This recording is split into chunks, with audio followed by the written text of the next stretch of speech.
Une nouvelle fois, bonsoir à tous. Une nouvelle fois et pour la dernière fois. Nous avions préparé cette série de conférences pour la période de Toussaint. Cela nous paraissait si lointain. Et voilà que déjà nous allons devoir nous serrer la main, nous dire au revoir, nous dire adieu peut-être. J'aimerais dire à quel point j'étais heureux de participer à cet effort. Je me sens très honoré de l'appel qui m'a été adressé pour être le porte-parole des communautés évangéliques pour la prédication de l'évangile dans votre région. Nous abordons maintenant, donc une dernière fois, le sujet des 3 résurrections de la mort à la vie. Une soirée comme celle-ci est tout à fait différente des conférences, spectacles et autres manifestations qui se font dans le monde, dans ce sens que lorsque vous assistez à une soirée quelconque, vous entrez, vous payez votre place, vous sortez et vous êtes quitte. Ceux qui vont voir un match de football ou visitent un musée paient leur entrée, puis s'en vont et ils sont quittes. Tandis qu'à la fin de cette soirée, vous ne serez pas quitte. Non pas parce que l'entrée est gratuite et la sortie aussi, mais parce que l'Évangile implique, de la part de ceux qui l'entendent, une réponse, une décision, un engagement.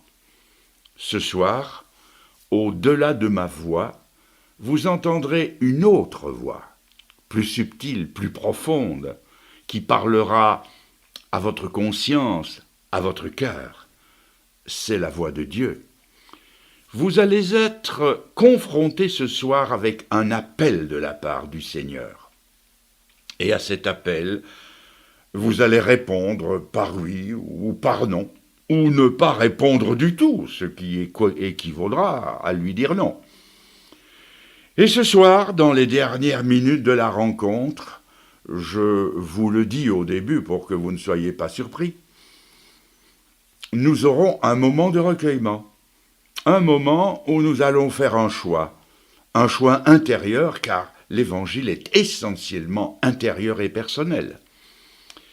Il faut se rappeler que le Seigneur Jésus a toujours appelé ses disciples publiquement. Et les premiers chrétiens, lorsqu'ils prêchaient l'Évangile, accompagnaient leur prédication d'une cérémonie de baptême public. Ils demandaient aux gens de s'avancer et de se faire plonger entièrement dans l'eau, d'après le sens étymologique du mot baptiser, qui veut dire plonger. Bien sûr que si je vous proposais le baptême ce soir, vous ne vous y prêteriez probablement pas. Je n'ai d'ailleurs pas d'eau à ma disposition. Mais il y a quand même une décision ouverte qui doit se prendre.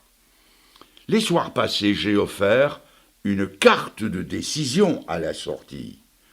J'ai demandé 1 minute de recueillement suivie d'une décision intérieure. Ce soir, je demanderai quelque chose d'autre. Pendant la minute de recueillement, je vous demanderai de faire le point dans votre vie.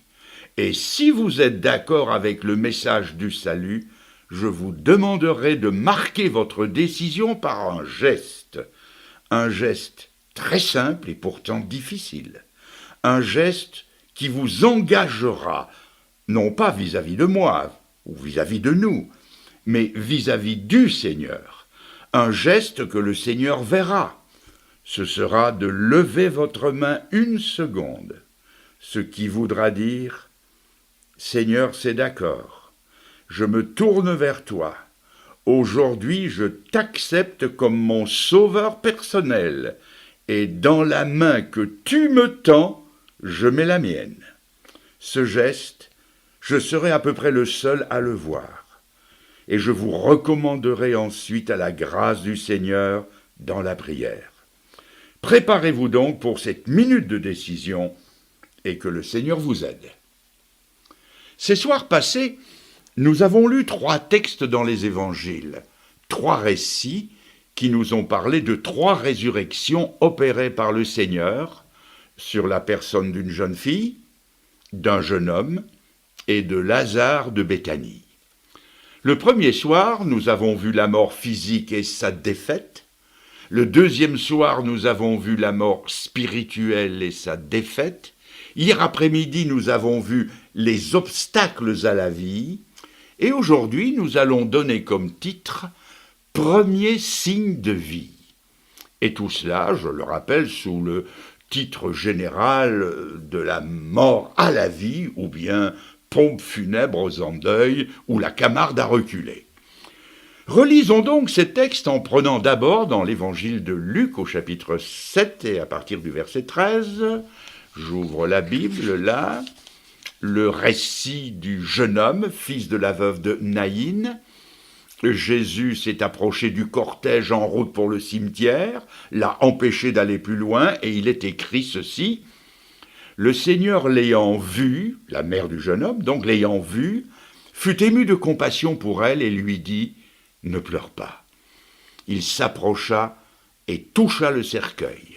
Ceux qui le portaient s'arrêtèrent. Il dit au jeune homme « Je te le dis, lève-toi ». Et le mort s'assit et se mit à parler. Premier signe de vie, il s'assit et se mit à parler.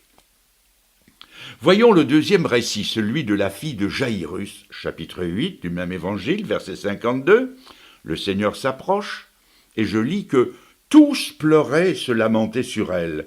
Alors Jésus dit, « Ne pleurez pas, elle n'est pas morte, mais elle dort. » Et il se moquait de lui, sachant qu'elle était morte. Mais il la saisit par la main et lui dit d'une voix forte, « Enfant, lève-toi !» Et son esprit revint en elle, et à l'instant elle se leva, et Jésus ordonna qu'on lui donne à manger. Premier signe de vie, elle se lève et elle mange. Maintenant, dans l'évangile de Jean, au chapitre 11, nous avons le récit de la résurrection de Lazare, et au verset 43, on trouve le Seigneur devant le sépulcre. La pierre a été roulée, et je lis, ayant dit cela, il cria d'une voix forte, « Lazare, sort !» Et le mort sortit. Premier signe de vie, le mort sort du sépulcre. Ensuite, dans l'épître de l'apôtre Paul aux Colossiens, je lis au chapitre 3, le verset 1er. « Si donc vous êtes ressuscité avec le Christ, c'est-à-dire si vous êtes converti, si vous êtes né de nouveau, si vous êtes sauvé donc, recherchez les choses d'en haut, où Christ est assis à la droite de Dieu. Affectionnez-vous aux choses d'en haut et non à celles qui sont sur la terre, car vous êtes morts et votre vie est cachée avec Christ en Dieu. » Il ressort de la lecture de ces 3 récits que la personne du Seigneur Jésus est glorieuse. Il est indiscutablement le prince de la vie. Comme l'homme ne discute pas avec la mort ne discute pas avec le Fils de Dieu. Que Jésus-Christ prononce un seul mot et la mort se courbe et s'exécute sur le champ. La parole de Dieu dit qu'il met tous ses ennemis à ses pieds et la mort ne fait pas exception. La mort elle-même doit rendre l'âme lorsque paraît le prince de la vie. Le Seigneur est ce qu'il a affirmé être.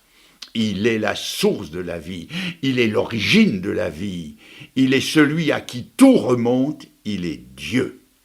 Jésus, c'est celui qui 3 fois, dans un court laps de temps, a répété le miracle qu'il avait fait au début de la création, lorsqu'il prit de la poussière du sol les éléments constituants du corps humain.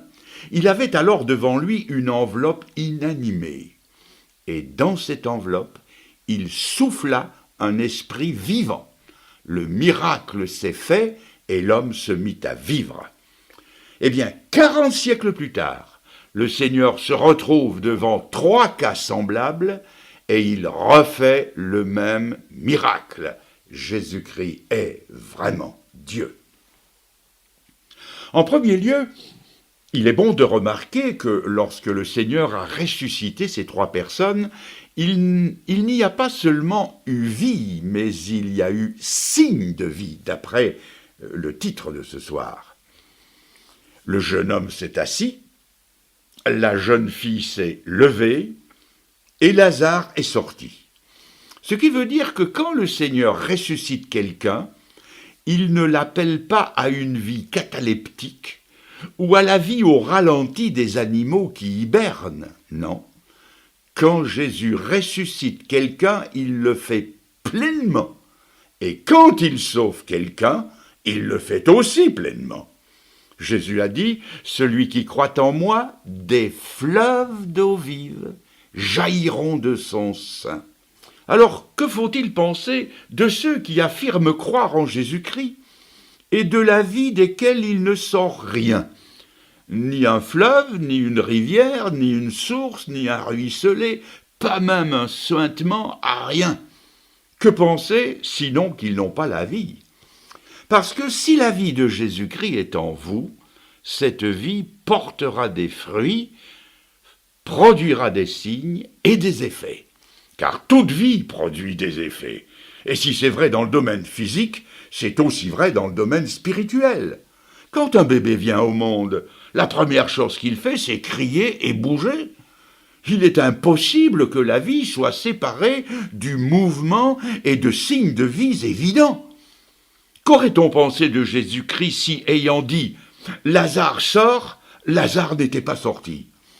On aurait pu blâmer le Seigneur, mais on ne le blâmera jamais, parce que chaque fois que le Seigneur parle, chaque fois il sauve un pécheur, et ce pécheur sort de sa mort, de sa catalepsie spirituelle, et des signes de vie apparaissent. L'un des grands reproches que l'on a fait à la chrétienté, c'est qu'elle n'a pas porté les signes d'un authentique christianisme. Elle a versé le sang, elle a manié l'épée, elle a inventé les croisades et l'horrible Inquisition.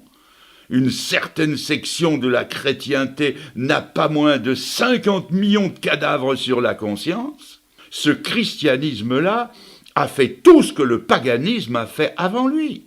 D'ailleurs, où est la vie de Jésus-Christ dans ce qu'on appelle pompeusement aujourd'hui plus d'1 milliard de chrétiens? Où est la vie de Jésus-Christ chez tous ceux qui ont été baptisés au nom du Père, du Fils et du Saint-Esprit? Oh bien sûr, me direz-vous, il est trop facile de voir la chrétienté en général et de tout englober d'un large coup d'œil. Mais on peut aussi essayer d'y regarder d'un peu plus près.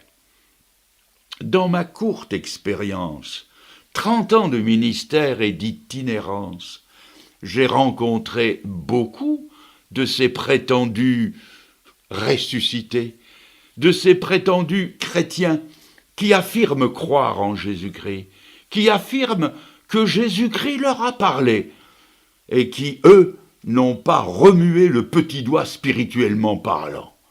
Ils sont restés pareils à eux-mêmes. Je me rappellerai toujours cette femme à qui j'ai demandé un jour « Est-ce que vous êtes sauvé ?» Elle m'a dit « Oh, vous savez, monsieur, une nuit, moi j'ai eu une vision.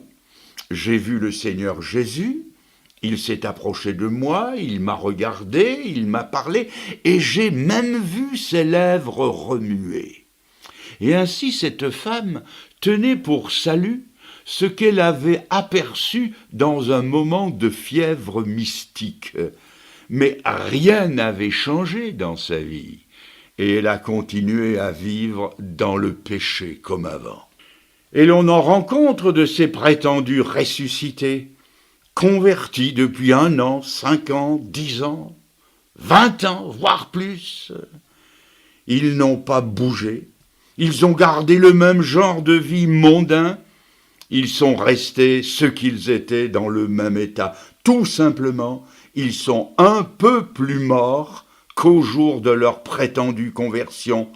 Et s'ils ont bougé, c'est dans le sens de la corruption, un peu moins vivants pour Dieu que le jour où ils ont senti un frisson leur passer le long de l'échine dorsale, qui n'a laissé aucune trace durable dans leur vie. Je le répète et je maintiens que là où il y a vie, il y a preuve de vie et signe de vie. En deuxième lieu, on ne peut pas ressusciter de rien du tout. Monsieur de la Palisse en aurait dit autant.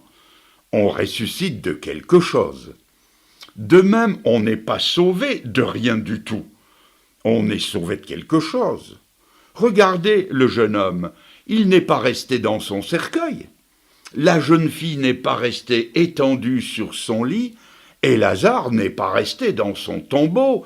Ils en sont sortis. Ce serait un aussi grand non-sens d'affirmer que l'on peut ressusciter de rien que d'affirmer que l'on peut se convertir de rien.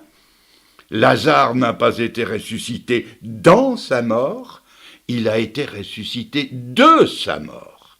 Et quand Jésus sauve quelqu'un, il ne le sauve pas dans ses péchés, mais il le sauve de ses péchés, d'une ancienne façon de vivre, d'un ancien genre de vie à un nouveau genre de vie. C'est une nouvelle naissance, pas moins. L'Écriture dit « Celui qui croit au Fils de Dieu a la vie ». Et il est encore écrit « Celui qui est en Christ devient une nouvelle créature. Les choses anciennes sont passées, toutes choses deviennent nouvelles. » Il y a beaucoup de gens qui voudraient bien être sauvés, mais sans que le Seigneur touche à leur vie. C'est un peu, cela fait sourire, c'est un peu comme si Lazare avait dit « Seigneur, je veux bien que tu me ressuscites, mais pas que tu me fasses vivre. » C'est impossible. En troisième lieu, nous venons de dire qu'ils n'ont pas été ressuscités de rien du tout, mais de quoi l'ont-ils été? La jeune fille est sortie de sa couche mortuaire. La vie qui a pénétré en elle l'a fait irrésistiblement se lever de dessus son lit. Et qu'est-ce que le lit peut représenter pour nous? Le lit, c'est un endroit moelleux, doux, facile, relaxant. C'est le lieu des rêves où l'on s'échappe facilement de la réalité, où l'on peut se bercer d'illusions. Et ainsi, pour le salut éternel, on peut se reposer sur une bonne famille, une bonne réputation, un bon milieu social ou religieux, une bonne opinion de soi. On peut se reposer sur tout cela et sur bien d'autres choses encore. Ce sont là des lits sur lesquels on s'endort du sommeil mortel de la fausse sécurité, et où souvent de chers amis viennent encore vous border pour entretenir l'illusion fatale. Ce sont des lits de mort. Mais quand Jésus-Christ passe et parle, ça fait une belle bombe dans ce beau décor de fausse sécurité. Le Seigneur s'adresse à la petite fille et lui dit « Lève-toi ». Et il s'adresse à nous ce soir et il dit « Lève-toi, lève-toi ». Lève-toi de la bonne opinion que tu as de toi-même, c'est un suaire. Lève-toi de ta religion de fabrication humaine. Lève-toi de tes petits rites religieux, c'est un linceul. Lève-toi de tout ce sur quoi tu te reposes et qui ne peut pas te sauver. Le Seigneur vous regarde et vous dit « Lève-toi, sors de là pour être sauvé ». Mais peut-être que vous aimez mieux croire que vous pouvez être sauvé sans avoir à changer quoi que ce soit à votre genre de vie. Peut-être préférez-vous croire que vous pouvez rester allongé avec les autres allongés, en attendant pour de bon le boulevard des allongés. Mes amis, serait-ce du haut de la chair dite de vérité? Si on vous a promis la vie éternelle de cette façon-là, moi je ne vous la promets pas. Ni moi, ni la parole de Dieu, ni Dieu lui-même. Il n'y a qu'une voie de salut. C'est celle qui nous fait sortir du milieu dans lequel on est pour saisir et entrer dans la vie de Jésus-Christ. Regardez maintenant le cas du jeune homme. Ce jeune homme s'est assis sur son cercueil. Et qu'est-ce que le cercueil peut bien représenter pour nous ? Rien ne ressemble à un cercueil comme un autre cercueil. C'est un assemblage étriqué de quelques planches ayant une forme déterminée pour un usage déterminé.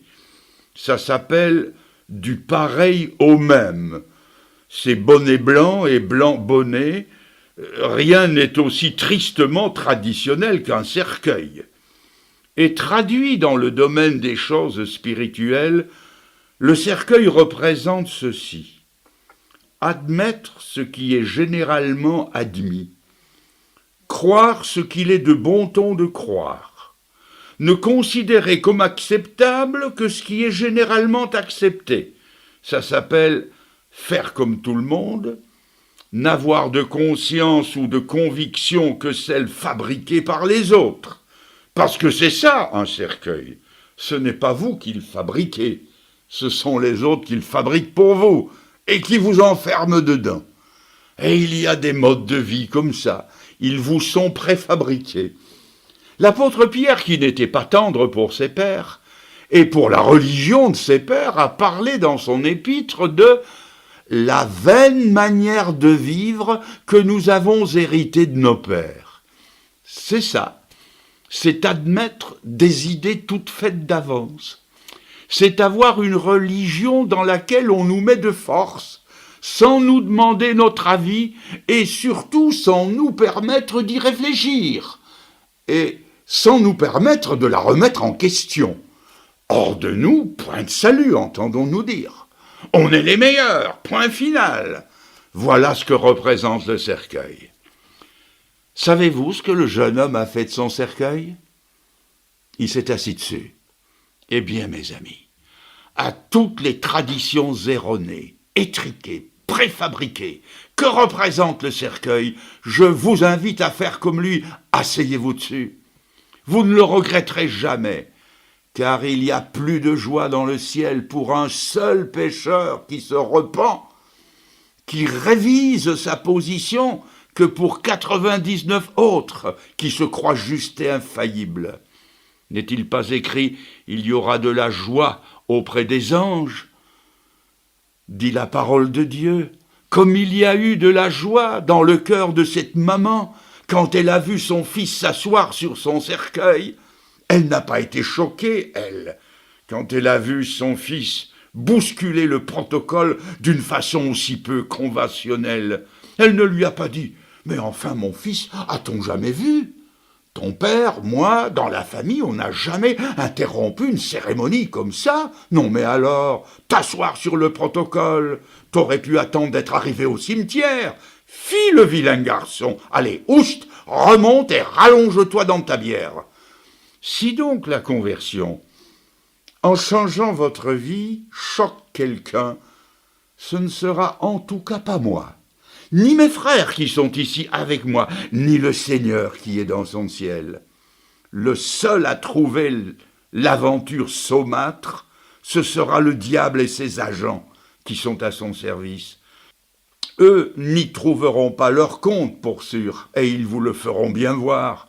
Non, le fils de la veuve de Naïn n'est pas resté dans son cercueil, il en est sorti. Premier signe de vie. Voyons maintenant le troisième cas, Lazare. Lazare, lui, est sorti de son sépulcre. Et qu'est-ce que cette grotte, caveau ou sépulcre, peut représenter pour nous? Le sépulcre, la grotte, c'est un endroit noir, froid, taillé dans la roche, et c'est là une image de ce qu'était notre vie avant notre conversion. Notre vie, avant de connaître le Seigneur, se passe dans les ténèbres. L'apôtre Paul a écrit, sous l'inspiration du Saint-Esprit, « Vous étiez autrefois ténèbres.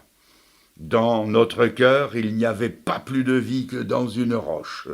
Entre nos côtes battait un cœur de pierre. » Et c'est Dieu qui le dit. En parlant de la conversion, Dieu dit « J'ôterai leur cœur de pierre et je leur donnerai un cœur de chair. » Lazare n'est pas resté dans sa grotte de pierre, il en est sorti. Et quand un homme entend la voix du Fils de Dieu, il sort de ses vieux sentiments de son fichu caractère, de sa dureté de rocaille, de sa froideur, de son obscurité, il en sort.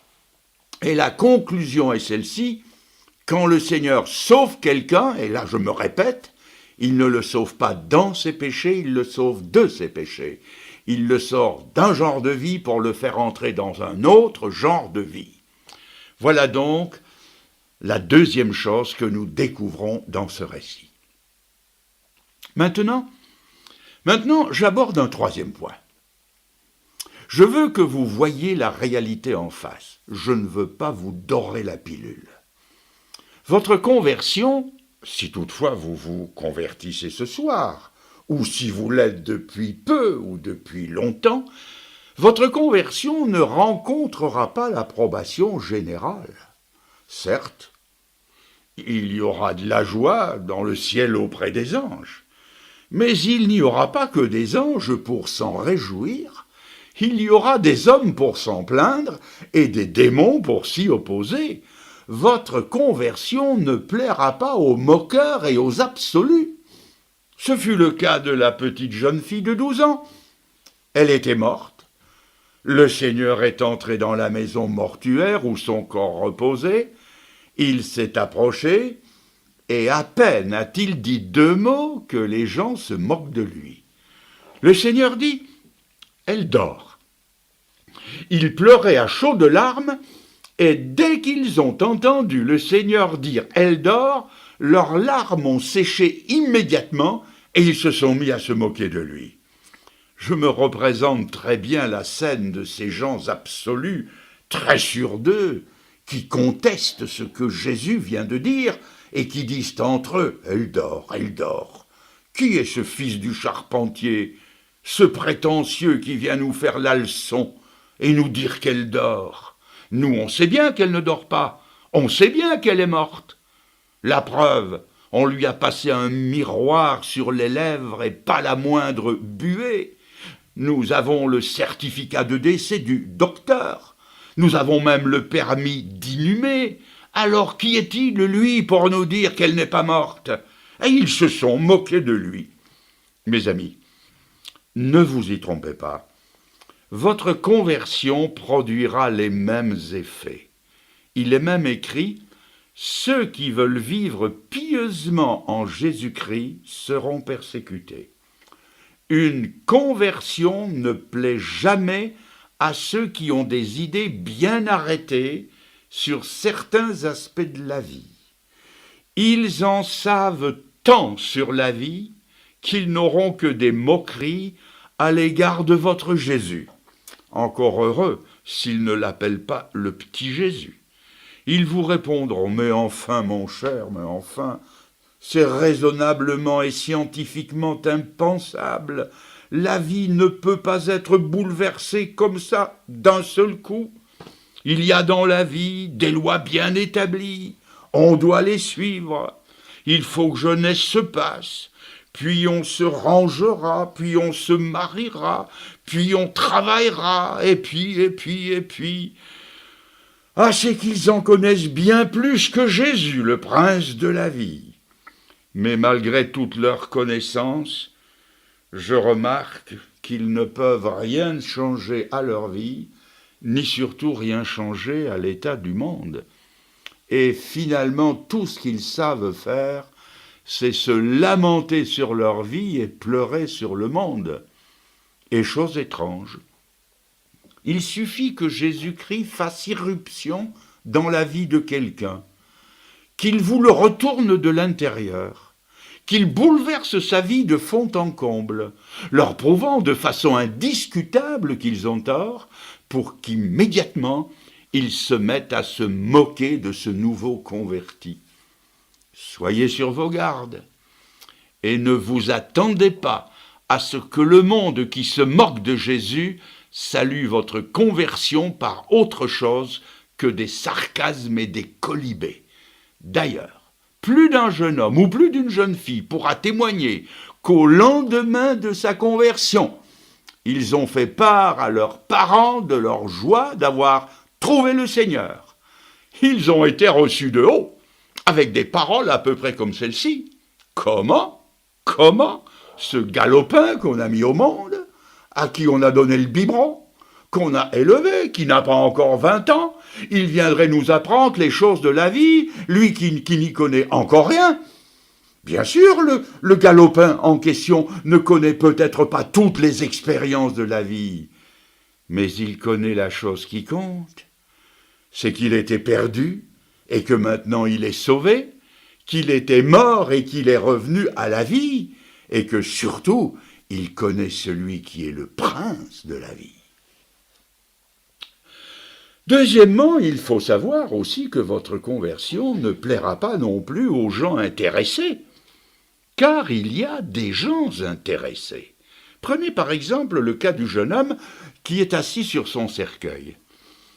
Le Seigneur passe dans sa vie, il lui parle, le miracle se fait, et pan, d'un coup, il se redresse, s'assied, se met à parler, et en souplesse, il dégringole de son cercueil. Miracle stupéfiant. Mais avez-vous déjà pensé à la tête qu'a dû faire l'entrepreneur des pompes funèbres? Il a dû diminuer sa note de 50% pour n'avoir fait que la moitié de la cérémonie. Avez-vous pensé à la tête du fossoyeur qui attendait près de son trou et qui, en tapotant sur sa montre bracelet, de peur qu'elle ne soit arrêtée, s'est dit en lui-même « Mais qu'est-ce qu'ils font? Ils n'arrivent pas !» Il n'a plus eu qu'à reboucher son trou ou attendre un autre client. Ces deux-là n'y ont pas trouvé leur compte dans ces résurrections. Le Christ est un trouble-fête, un empêcheur de danser en rond qui vient leur ôter le pain de la bouche. Ce que je viens de dire peut paraître burlesque, mais j'aimerais vous dire ceci. Pensez-vous que votre conversion va faire l'affaire du tenancier de bistrot quand il ne va plus vous voir venir pour boire l'anisette le matin, l'apéritif à midi, le pastis à 4 heures et le restant du portefeuille le soir? Vous croyez que ça va faire l'affaire du marchand de pronostics ou de celui qui vend les billets du tiercé quand vous ne vous adonnerez plus aux jeux d'argent et de hasard? Croyez-vous que tout le monde va y trouver son compte? Et ses amis, avec qui vous aviez l'habitude, le dimanche matin, d'aller faire la partie de billard ou la partie de piquet, croyez-vous qu'ils vont être contents quand vous n'irez plus avec eux?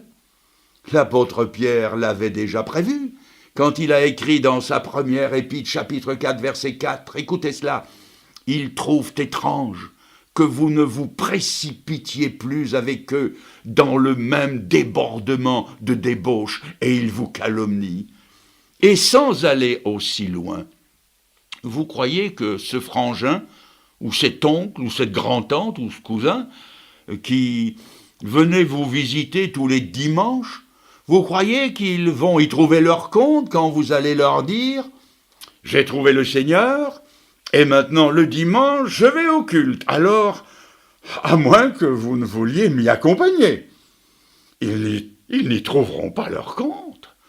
Croyez-vous qu'il a trouvé son compte, mon oncle? Un oncle à héritage, par surcroît? Quand il est venu me voir un dimanche à l'heure de la réunion, quand il est arrivé, l'oiseau était parti, parce que Fernand le Grand, à l'heure de la réunion, il est à la réunion. Si à l'heure du culte ou de la réunion, vous voulez me trouver chez moi, vous n'avez qu'à prier le bon Dieu pour qu'il m'envoie une bonne bronchite ou pour que je me casse une jambe. Vous allez peut-être dire, oui, mais enfin, Fernand le Grand, enfin, vous ne pensez pas que vous exagérez? Vous comprenez, nous, mes amis, prenez-le comme vous le voulez, moi, je ne veux pas le savoir. En plus, votre conversion ne plaira pas non seulement aux absolus ou aux intéressés, mais encore moins aux opposants, car si nous relisons le texte d'un peu plus près, nous trouvons que les personnes qui étaient présentes à la résurrection de Lazare n'ont pas été tendres pour Lazare. Il est rapporté qu'à cette occasion précise, ils sont sortis de leur gonds et ils ont essayé de mettre Jésus à mort parce qu'il avait ressuscité Lazare. Et ça se comprend. Ce miracle les dérangeait. Il authentifiait une vérité à laquelle ils ne voulaient pas croire. Jésus les gênait. Mais savez-vous que dans le chapitre suivant, il est écrit qu'il voulait aussi mettre Lazare à mort. Il voulait le renvoyer d'où il venait.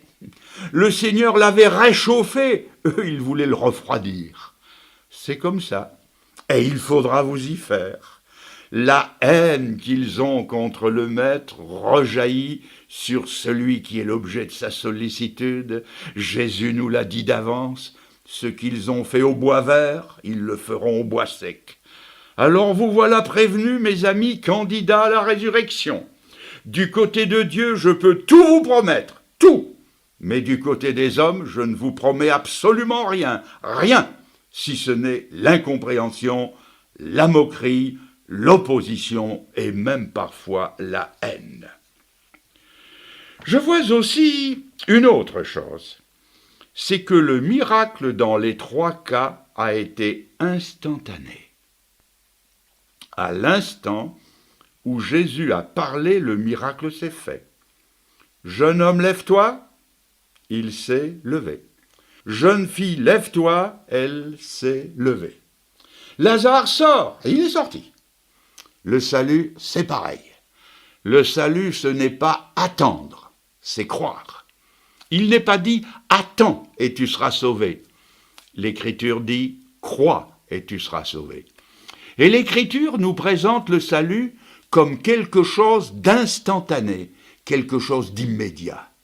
Oh bien sûr, le cheminement qui nous conduit au salut peut être long, mais dès le moment où nous comprenons le sens, le pourquoi de la mise en croix de Jésus, où nous nous approprions pour nous-mêmes le salut qui est en Jésus-Christ, à cet instant-là, nous sommes sauvés. Et le meilleur moment pour croire, c'est celui où Jésus parle. Et l'Écriture dit, « Aujourd'hui, si vous entendez sa voix, n'endurcissez pas votre cœur. » Et aujourd'hui, pour chacun ici présent, le meilleur moment pour le salut, c'est maintenant. J'apprends encore autre chose. C'est que Jésus a donné la puissance de faire ce qu'il commandait. Quand il a dit à la jeune fille « Lève-toi », elle a pu se lever. Quand il a dit à Lazare « Sors », Lazare a reçu la puissance de sortir. C'est-à-dire que Jésus-Christ donne une puissance égale aux ordres qu'il donne. Et quand Dieu ordonne à un homme de se repentir, il lui en donne la possibilité. Quand Dieu dit à un homme de quitter son péché, il lui en donne la possibilité. Quand Dieu dit de croire, il lui en donne aussi la possibilité. Ne me dites pas ce soir, Fernand le Grand, c'est au-delà de mes forces. Il était au-delà des forces de Lazare de sortir du tombeau. Mais il a suffi que le Seigneur lui dise « Lazare, sors » pour que Lazare sorte. Et aujourd'hui, le Seigneur vous regarde et il vous dit simplement « Crois et vis ». Mes amis, croyez et vous vivrez. C'est un ordre du Seigneur et avec l'ordre, la puissance divine est aussi au rendez-vous. Je voudrais encore vous faire voir l'obéissance spontanée, exempte de calcul de ces trois personnes. Je voudrais vous faire voir ce que les trois n'ont pas fait et ce qu'ils n'ont pas dit. Quand le Seigneur a dit à la petite fille « Jeune fille, lève-toi », la jeune fille n'a pas ouvert un œil plein de sommeil en disant « Oh Seigneur, on est si bien sur ce lit, laisse-moi encore un quart d'heure. » Le jeune homme à qui Jésus a dit « Lève-toi » n'a pas dit « Seigneur, si tu savais comme on est bien porté sur les épaules des copains, tu sais Seigneur, en matière de suspension, Citroën ne fait pas mieux. Seigneur, laisse-moi encore un petit peu jusqu'à l'entrée du cimetière. » Non, bien sûr. Et quand Jésus a dit « Lazare sort », Jésus n'a pas entendu une voix caverneuse, pleine de sommeil, comme celle d'un étudiant que sa mère appelle le matin « Oh, ça va, j'arrive ». Non, Ça s'est fait sur le champ. Ils ont tous les trois obéi spontanément à l'impulsion de l'esprit de vie qui était en eux. Et je crois que c'est ce qui caractérise un nouveau converti, c'est la fraîcheur de la spontanéité. C'est la voix de Dieu au petit Samuel de l'Ancien Testament qui entend « Samuel, Samuel » et il répond « Qui es-tu, Seigneur ?» Ton serviteur écoute. C'est frais, c'est spontané. C'est Saul de Tarse, arrêté sur la route de Damas, qui dit spontanément « Seigneur, que veux-tu que je fasse ?» Ah, la fraîcheur d'une conversion, où l'on obéit sans calcul, où l'on se dépense à fond pour le Seigneur et sans compter. Je me souviens avec émotion des premiers jours, premières semaines de ma conversion. J'avais 20 ans, je m'étais converti des plaisirs mondains de l'époque qui m'entraînaient sûrement à la perdition, et j'étais tellement heureux. Et je n'étais pas seul à me convertir. Nous étions 2 grands copains, 2 amis d'enfance, nous avons trouvé le Seigneur en même temps. Et cela va de soi, nous n'étions pas très instruits des choses de Dieu, nous n'y connaissions rien. Nous avions trouvé le salut en allant dans une église, une assemblée évangélique à quelques 45 kilomètres de chez nous, c'est-à-dire que tous les dimanches, pour aller au culte, il nous fallait faire 90 kilomètres aller-retour. 37 kilomètres de train, 2 kilomètres de marche et 5 de tramway, multipliés par 2. Ce n'était pas la porte à côté, mais nous le faisions avec joie. Nous étions un peu comme ce fermier américain qui s'était converti dans son champ et qui conduisait tout le monde dans son champ pour qu'il se convertisse. On pensait que tout le monde devait venir dans cette église, cette assemblée, pour se convertir. On peut appeler ça des erreurs à la gloire de Dieu. On se disait, il faut que tous les copains à qui on parle du Seigneur, parce que je vous assure qu'on a témoigné partout, il faut qu'on les amène tous dans cette assemblée. Pour qu'ils entendent l'évangile, il faut qu'ils y viennent tous. Donc faire 90 kilomètres aller-retour. Mais étant étudiants, lui et moi, nous avions tout juste assez d'argent de poche pour payer notre train. Comment alors payer le train des copains qui avaient encore moins de sous que nous ? On s'est creusé les méninges pour savoir ce qu'on allait faire pour avoir des sous. Nous avons décidé de rassembler des blocs de marbre, de les polir, de les assembler, d'astiquer une trompette, de vendre le tout pour avoir des sous pour amener les copains à l'église. Vous souriez, c'était très frais, très spontané, des bêtises quoi, des bêtises à la gloire de Dieu. Je vous vois sourire, moi aussi. Bien sûr qu'il y avait derrière ces idées généreuses, une dose massive de naïveté et d'ignorance. Et pourtant, cette spontanéité reste parmi les plus beaux souvenirs des premiers jours de ma conversion. On voulait plaire au Seigneur et le servir en toute simplicité, sans calcul égoïste. Mais je crains très fort que ce que depuis nous avons gagné en sagesse, nous l'avons perdu en fraîcheur et en spontanéité. J'ajoute pour terminer qu'il y a eu 3 résultats différents. Le jeune homme s'est assis et s'est mis à parler, la jeune fille s'est levée et Lazare est sorti du sépulcre. Voyez-vous, quand Jésus-Christ sauve des âmes, il ne les appelle pas toutes à la même chose. Certains, comme le jeune homme, viennent s'asseoir sur les bancs de nos lieux de culte, régulièrement, avec fidélité. Ils viennent en fait s'asseoir aux pieds du Seigneur. Et comme le jeune homme qui, en plus de s'asseoir, s'est mis à parler, ils viennent unir leur voix à nos voix pour louer le Seigneur dans le chant des cantiques et dans l'adoration. D'autres, comme la jeune fille, se lèvent pour prendre une part active aux charges et au ministère de l'Église locale. D'autres, comme Lazare, sortent. Ils sortent pour porter l'Évangile jusqu'aux extrémités du monde en qualité d'évangélistes, de missionnaires, de pasteurs. Chaque conversion produit des résultats différents. Je ne sais pas à quoi le Seigneur vous appelle. C'est une affaire qui se jouera entre vous et lui. Je sais simplement que le Seigneur vous appelle d'abord au salut. Voulez-vous donc répondre à son premier appel et lui dire « Seigneur, je suis d'accord que tu me tires de ma mort spirituelle, d'accord de recevoir de toi la vie éternelle, je suis d'accord que tu me sauves, que tu me transformes, je choisis d'aller avec toi jusqu'au bout et d'en prendre les risques. » Je vous ai dit qu'en clôture de soirée, je vous demanderai quelque chose de difficile. Levez la main en signe que vous ajoutez foi au message de l'Évangile. Nous allons donc dans un instant avoir 1 minute de recueillement que j'appelle parfois 1 minute de vérité. Devant Dieu, vous ferez le point dans votre vie.